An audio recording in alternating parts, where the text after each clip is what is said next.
Is it on? Yes. Cool.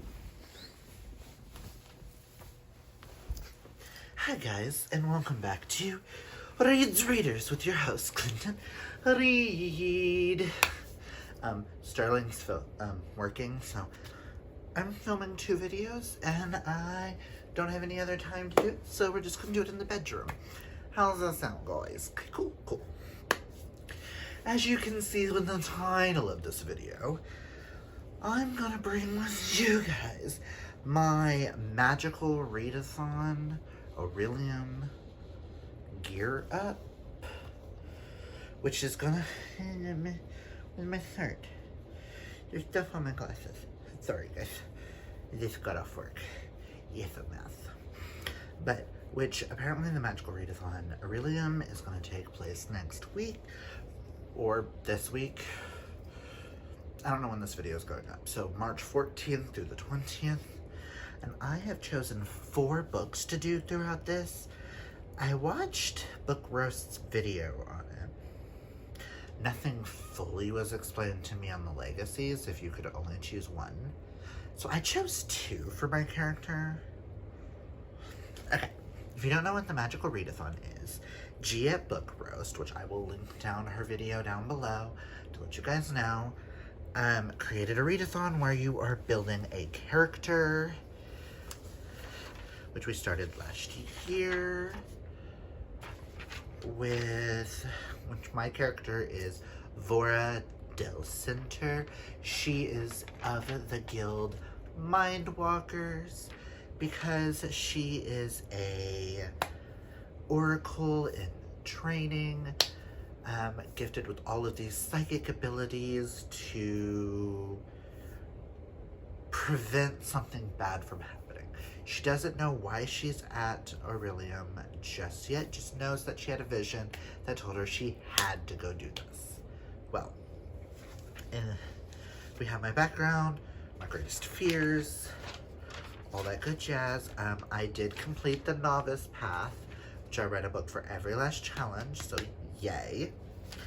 And I did finish all my traits because watching her video, I did have one trait that I hadn't read yet, but she states that any book that you've read in the past, from the start of the readathon till now, can count for it if it fits the prompt.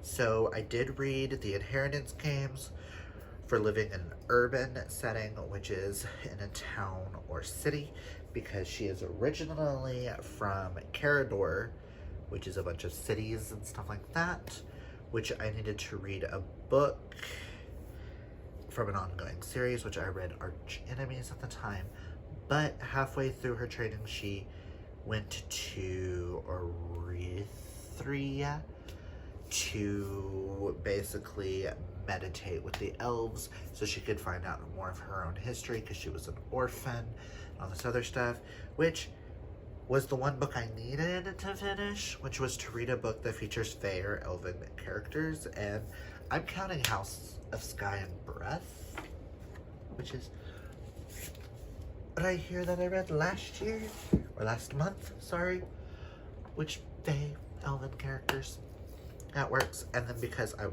elf, I had to read a book that had stars or moons on the cover, and I read Invisible Life of Addie LaRue. So now we are moving on to gearing up with our conduits and our legacies. I chose 2 conduits and 2 legacies.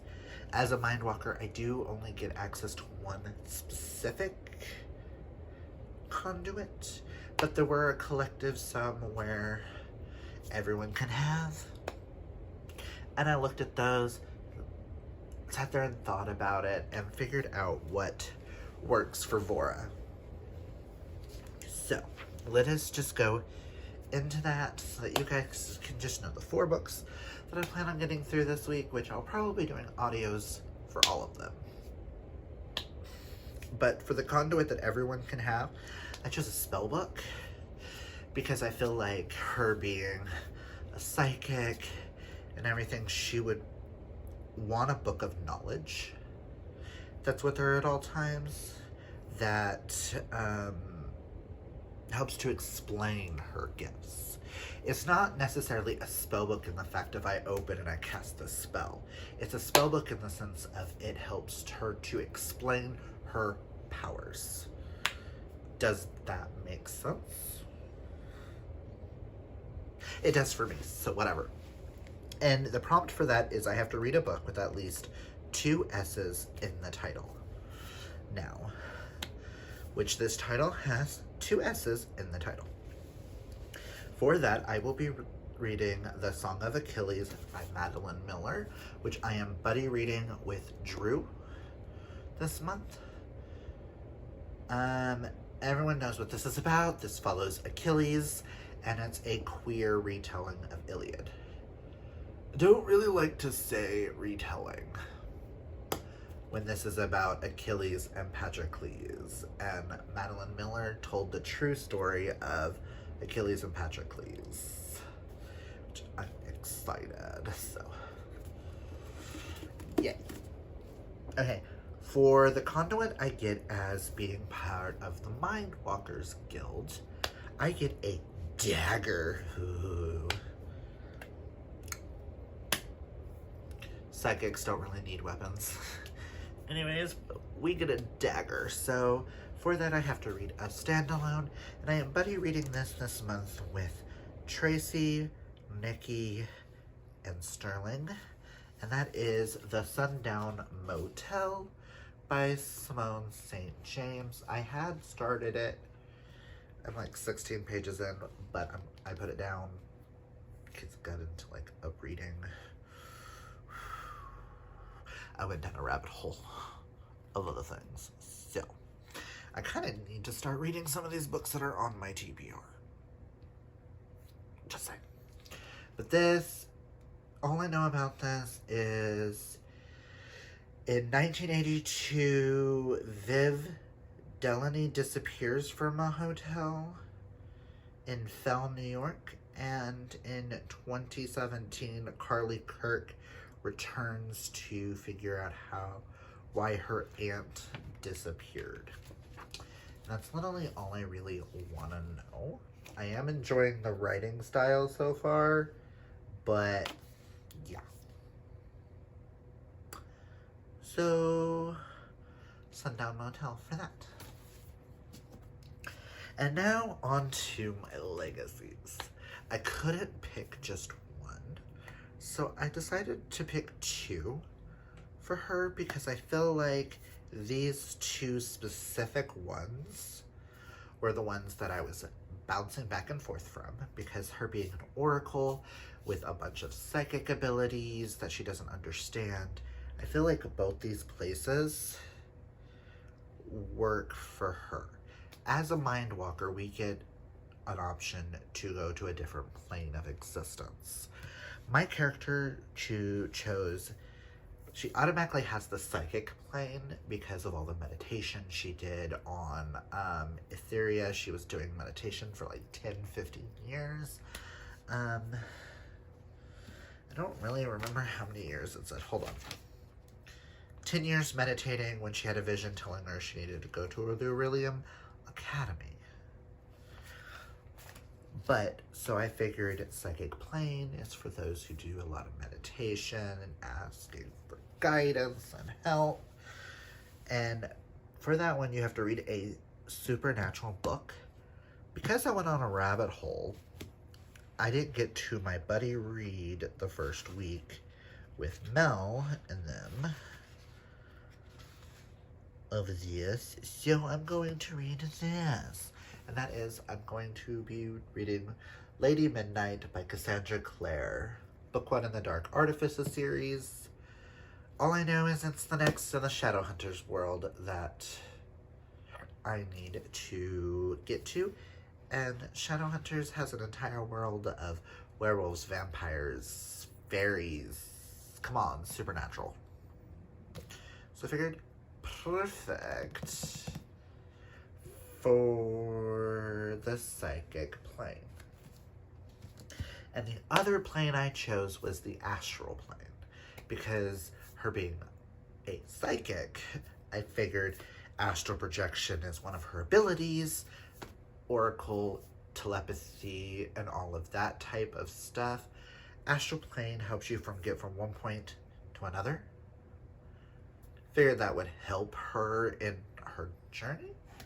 But for the astral plane, you have to read a book set in a different world other than our own. And for that, I don't know if this book technically fits, but it is a fantasy romance. And it does mention the other world in it. So, and this was the CBC group book for the month. Ew. Now I understand why this was sold to Half Price Books. If I like it, I'll repurchase the complete series set, but... And that is Rhapsodic by Laura Thalassa. All I know is fairies, and a girl named Calypso makes a deal with someone called the Bargainer. That's all I know, and that's all I really want to know. So I figured it's set in a different world other than our own. So why not? So these are the 4 books I plan on focusing on during next week. And I am excited for all of them. With my job being what I do, I basically listen to audiobooks almost all day at work, so I can finish one of these a day. Now, Lady Midnight might take 2 days, so I plan on starting this one on Tuesday because I work 12 hours. So that one should be fun. But I am excited for all of these. Are you going to be taking part in the magical readathon Gear Up for Aurelium? Have you read any of these? Comment down below and let me know your thoughts. Are there any you want to know my full opinions on? Are you excited? I know I am. And also while you're there, if you like this video, please hit that thumbs up. If you're new, please hit that subscribe. You know you wanna. And until next time, kids, always remember to be fabulously yourself. Oh boy.